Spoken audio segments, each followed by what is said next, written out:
Welcome back, grappling fans. My name's John Evans, and thanks for joining me again today for another Brazilian Jiu-Jitsu tournament match. Today's match is going to be another one from the 2013 World Jiu-Jitsu Championship. This one is with Guilherme Mendes of the Mendes brothers fame versus Daniel Beleza Andrade, and this match was a bit controversial, so let's go ahead and take a look at it. It was at the Worlds, so I will use my segment intro. I will see you guys in just a moment. I know this is awkward for you, Allie, but it doesn't change the way I feel. Please come back to the yacht with me.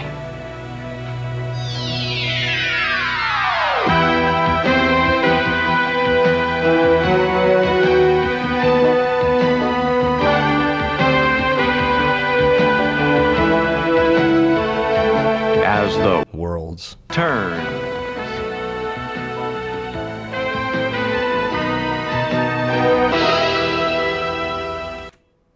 Okay, and here we have Guilherme Mendes on the left in the white gi, and his opponent Daniel Beleza Andrade here in the blue gi. I'd actually never heard of him. I'm not sure what gym he's fighting out of. If I'm looking at the scoreboard there, that looks like Nobu Nyao's symbol, but I am not actually 100% certain on this. Let's go ahead and check out how this one plays out. Guilherme Mendes, known for his guard, just as both of the Mendes brothers are, but his passing is excellent. They both jump to guard, and this foot of Daniel is in trouble of either being footlocked or pulled into 50-50, or maybe baramboloed. But it looks like Guilherme Mendes is going to go after the foot on this one. And he's trying to go, I think he wants to go on a belly down footlock, but maybe threaten it to use that to come up and pass the guard, or at least come up and get some points or get an advantage for taking the standing position. Now it looks like he is just straight up going to go on a footlock, and Daniel doing an excellent job holding on to the sleeve of Guy, because it's very tough to finish unless you have both hands. Although in the gi you can grab your cross collar, and if you get it deep enough, then you don't need that second hand. But that was enough to negate the foot locking of Guy. Guy now sitting into a double footlock position with both feet on the inside. When you're sitting double guard pull, if you have both legs on the inside, then that is good for foot locking, because you can go after one foot and then transition right after the other one if they escape that first foot. But the person with their feet on the outside, that is more conducive to baramboloing your opponent. So right now we can see Guy has his feet on the outside, so he could be going for a barambolo if he sits up, but no, he puts his foot off to the inside of the other foot, and he's going for belly down footlock right now, but just not able to quite get the leverage he needs. Daniel doing an excellent job of pushing Guy away. Does not want to play this footsie game with him, so he is grabbing onto that sleeve like the Dickens and trying to just extend his legs, get Guy off of his foot. But Guy, I think he is around that foot. He is trying to extend. He's got this hook underneath, and you really you want your opponent's knee to be bent, and you want to be able to push them away so you can apply pressure to that ankle, and that's exactly what Guy is trying to do. He's making that hook so that bends the leg, and also you can push off of it, and that will really allow you to put that pressure, especially when you go belly down on the ankle. But he is on the outside now, so look for him to barambolo. As I was saying earlier, Daniel's doing a good job of controlling this pant leg, but that should not be something that would ultimately prevent Guy from baramboloing, because he'll probably want to bring the leg right across the waist anyway. He could use it to help with a certain type of counter, but in and of itself, it's not going to work. But, oh man, Guy pulls himself right into a leg drag position. But Daniel doing the smart thing and pulling Guy's leg back across the 50-50, and then realizing he's just in too deep. He needs to just spin out, and that's what he does, and resets the position. Now back to the double guard pull. And this position, Guy is on this foot right here. Now, this position is, people hate this position, and it is now going to be penalized, I guess, from the new IBJJF rules. Guy looking for this footlock. He really wants to pull out his own lapel and grab onto it. And he's going for a belly down footlock. Oh, he nearly gets it. but doesn't quite have the leverage. But the IBJJF hates this. And, from a self-defense MMA perspective, I kind of don't blame them, just because you wouldn't see two people pulling guard in an MMA fight typically, although it's possible. But I don't know. It is somewhat valid, though, because if you're a good guard player and you like maybe footlocks, or you like barambolos or whatever, then, what's the incentive to come up? So, I don't know. It's a tough one. I don't think it is such a terrible position to watch. See, now they're in 50-50. Same with 50-50, especially if you allow heel hooks. It can be a very exciting guard. I actually play 50-50, but I like to finish off of it, or I like to get up and pass right away. I don't like to be stuck in it. So there is an exciting way to play these guards, and there is a not-so-exciting way to play them. And I understand for some spectators, it can be super boring to watch two people sit around on their butts, but if they're constantly attacking and really trying for different things, and just go, and trying to finish the fight, even from their butt, I think it can still be exciting. And as you can see, Guy going for another footlock. And it's hard to tell if he's just kind of wasting time. It really doesn't look like it. It looks like he's at least selling these moves. Like, he's really trying to go for him. But he could ultimately just be a little tired and just waiting for the clock to wind down, and then try to come up and get some passing points, or wait for his opponent to come up and then get some sweep points. But now he's got the foot across his waist. Oh, but it starts to come out. Wow, very good job. Typically, when you are being footlocked, if it's a straight ankle lock, you want to turn your heel into the ribs of your opponent, and that way you can pull it out, because that will make a little hole where your opponent can no longer grip your ankle, and then you can pull your leg out. But easier said than done, especially when the cross leg gets pulled across, because now your knee's really bent, and that can be terrible.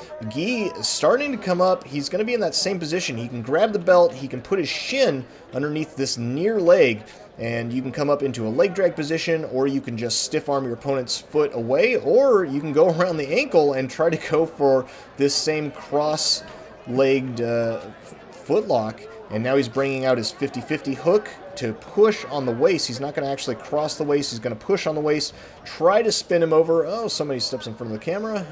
Very nice. Try to push them away with the foot, and then go to belly down, which is what he's trying to do. And if you go belly down, then you put the hips in. And as long as you have a good grip on your collar, or you at least don't let whatever grip you have, even if you're holding your own hand, drop down towards your waist, then as you extend with the hips, it's all hips, and that puts a lot of pressure on the ankle. And I know people like Boss Rutan say that you cannot be damaged from a straight footlock, but trust me, I have limped for a couple of weeks due to being stubborn about straight ankle locks. I love straight ankle locks myself. You can be hurt in them, and it's no fun, so definitely tap if you're going to feel the pain. Also, you can rip these, there's some small tendons on the outside of the top of the foot, and those can rip, and that is not fun either. They will heal on their own, but it does take a while, usually about a month, 6 weeks, and sometimes you can't even walk, so definitely want to tap to those before they do any damage. But typically, the good thing about straight ankle locks is that it's hard to damage your opponent's foot with them. You have plenty of time to feel that pain coming, and you know you can tap before injury sets in. It's just when you're being super stubborn about it and you don't tap, that's when you'll get hurt. But Guy coming up, and he'll get one advantage for taking the top position. This is the old rules. I can't remember exactly what the new rules are, although I do remember seeing some rule about not even being able to defend a head outside single, which is kind of nuts to me. I understand you can get your neck broken if you're stubborn about keeping the head outside single and your opponent tries to sacrifice throw you and you base on your head and you can break your neck. But, I mean, geez, not allowing your competitors to even defend a head outside single is kind of crazy. Here you can see Daniel now trying to make this lasso hook. He's got the sleeve. He's trying to work some type of spider guard, but he does not have this lasso. He's just being pesky with the shin underneath the neck, but there's no risk of submission or anything really here. He needs to get this as a full lasso, or maybe he can get this leg underneath. Right now, he's just kind of stalling, just kind of keeping his guard, trying not to get past, because Guy is, if he makes a 1 or 2 adjustments here, he could be in a really good passing position. If he staples Daniel's heel to his butt and then holds on to either the pants or the belt, he will be able to get himself into a nice low pass position, or he could potentially throw this top leg to the side, leg drag, or come to a double underpass. But now Daniel's starting to settle into a De La Riva nearly. He doesn't have the foot around as the De La Riva hook, but he has one foot on the hip. The other foot is, I believe he's trying to make a spider hook, and Guy just sits right down to his butt. Still knees up here, but this grip is kind of annoying him a little bit. But you can kind of treat it, especially if he doesn't have the other one. Oh, Daniel trying to shoot the triangle. But Guy sitting way too far back, having really good posture. He knows what's coming. He's got a lot of time to defend that, which is very nice. If you're trying to put a stop to all of those early attacks, having good posture will do that. You don't want to be standing too high because your opponent can take the middle, can get inside, get around your legs. But see right here, when he's leaned forward, his posture's not that great, but right there, now he's got excellent posture. It's going to be so far away from the hips that it's going to be really hard to throw those triangles.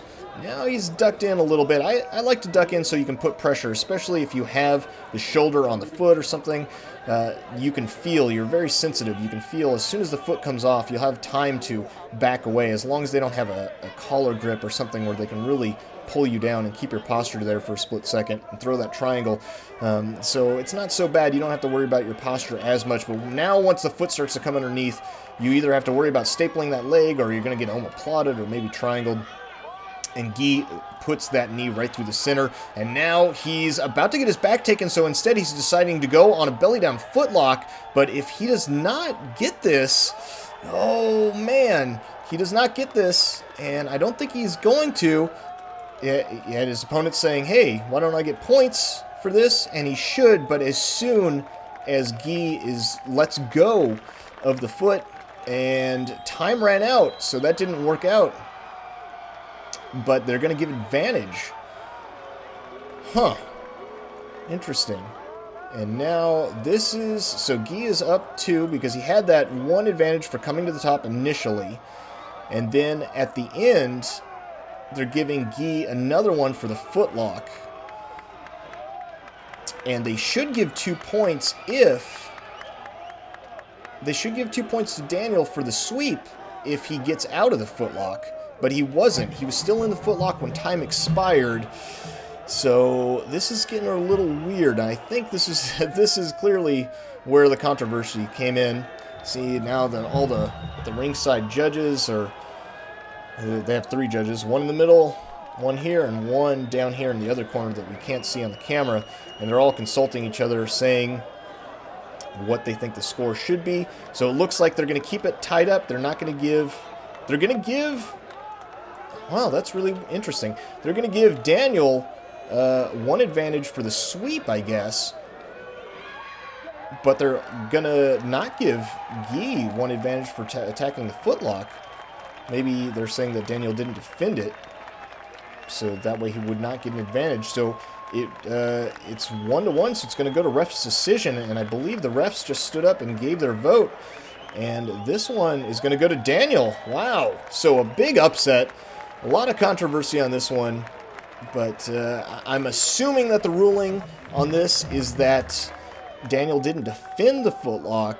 So he just swept. He just came up to the top. And if you're in a submission and you don't defend at all, then your opponent is not supposed to get an advantage. They only get an advantage if you have to defend. So if you're in a full-on triangle and I just sit there calmly like I don't care, then as long as I don't pass out, then my opponent's not supposed to get an advantage. So I guess that was the call. I guess Daniel got the advantage for the sweep, but Guy did not get the advantage because I guess Daniel wasn't defending. I couldn't really see too clearly if he was actively trying to defend the foot or not, or if he was just sweeping. But if he wasn't, then I guess that would be the correct call. But very controversial. Guy did not win the 2013 World Jiu-Jitsu Championship because of this, and it was a big upset. So, yeah, I just wanted to make sure that you guys saw this one. I could break it down a little bit, and hope you guys liked it. Anyway, thank you for watching. My name's John Evans, and until next time, goodbye.